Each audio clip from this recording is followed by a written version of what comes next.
Cities are great places. They're about steel, they're about transportation, sports, culture, entertainment, and life. And life is being built here at Figueroa and 7th Street in downtown LA. Fig and 7th is here, the subway is here, but the most important thing to be built at Fig and 7th in a long time is being built right now, 73 stories into the sky. Chris and David Martin are getting it done. Who owns it? A very wonderful man named Y.H. Cho, who is the chairman of the board of Korean Airlines. He said, what do I do with my old building downtown? And we said the best alternative is to tear it down and build something at the highest and best use. And he said, that's what I want to do. We ground the building up and turned it back into the elements. That became about $8 million of harvested materials. We recycled everything we could get our hands on. The furniture alone was well over $2 million. Tell us how this ended up being the tallest building, or will be the tallest building in the downtown skyline, and tell us about the spire. I always remember some of the quotes of Louis Sullivan, where the buildings need to rise to the sky, and every inch must have a marvelous sense of verticality. And so as we created the design, the lines start going up, they start bending in, and they start really aiming for the sky. And just like that gesture, the building goes up, and then there's a spire that keeps your eye going to the heavens. Wow. And the fun thing about this is we didn't intend to design the tallest structure in the western U.S. We really didn't. You didn't set out to No. beat U.S. Bank Tower, formerly known as Library Tower? In fact, it was the press that pointed out, I think, Right. one day that, hey, how tall is your building? That's taller than all the other buildings. And we said, whoa.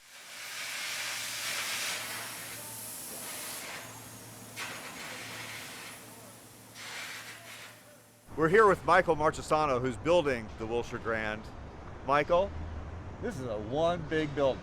Certainly is. Have you ever built anything like this before? Not this tall. Well, how do we know it's going to stand up? Because of the structural design. Oh.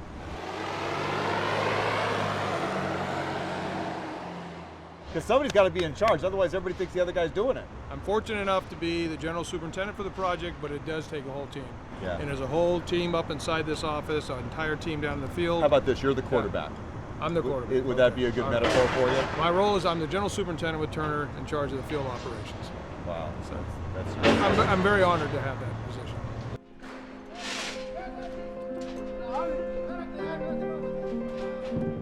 What's the order of the building? Concrete core will go up first. It's followed by the structural steel, and then by the decking, then the fireproofing and curtain wall system will start following right behind.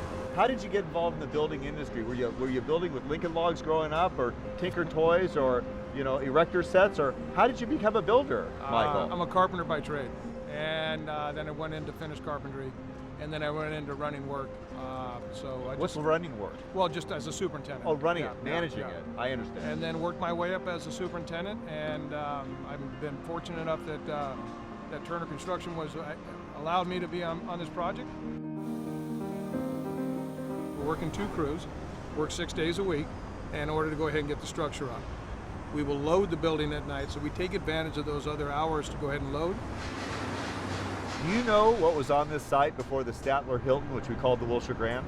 There was an old Victorian home in a corner. That's right, Mr. Yep. Foy. Yep. Okay. And I have photos of it. Good. Can Yes. we get some of those photos, please, for our show? I certainly could get them. All right, Yeah, thank yeah, you. yeah.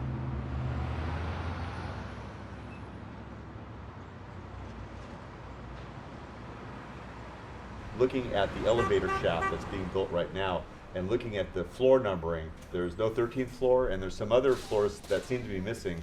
Watch your step on this. All right. We can't use 13. That's bad luck. So is 4 and 44.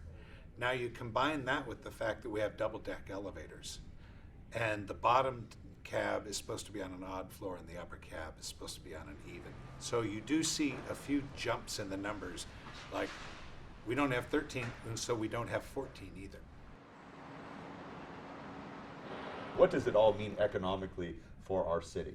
So that's a big question, but in a nutshell, this is well over $1 billion, and it's 11,000 people will actually walk through the gate in construction, because so many different disciplines, from glazers to concrete people to steel people.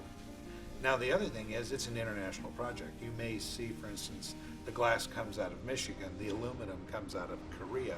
It's all shipped to Mexico, where it's fabricated into panelized systems and then shipped up here. So it's from all over the world. Steel, a lot of the steel comes out of Germany. It's almost like the United Nations putting this building together. It's an international commodity. It's global. Notwithstanding great planning and all these good things, every once in a while, something is challenging that you didn't anticipate. Right. How do you deal with the stress of that, and how do you recover to get on to the next day? You know, I sit and ponder. I'll go off to the side and look. Tower crane 2 is bothering me. You know, the time frame of getting it off the building, and how do you do that? To answer your question, sit off to the side and think about it. I actually, I listen to classical music on the way into work and just kind of think it through. Is there any graffiti going on any of these columns that is getting encased into the building forever? There isn't. There's a couple of guys that always try to hide something in there. Yeah. Over the years, my kids used to sign every one of the buildings, and which was always pretty cool. I'm hoping that my grandkids can come and sign this as well.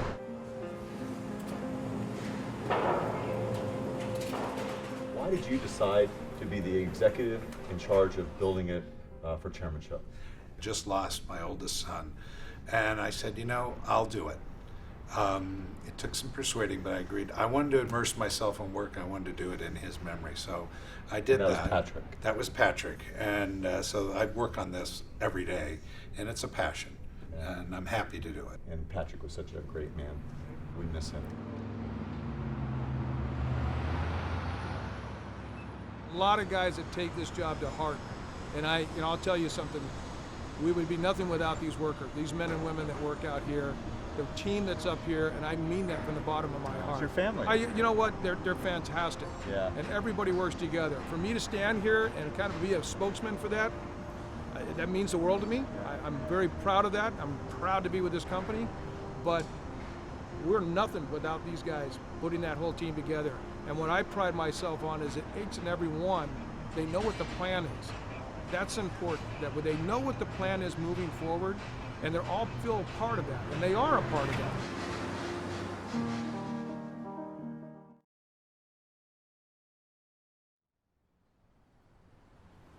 Major support for What's Up Downtown with Hal Bastian has been provided by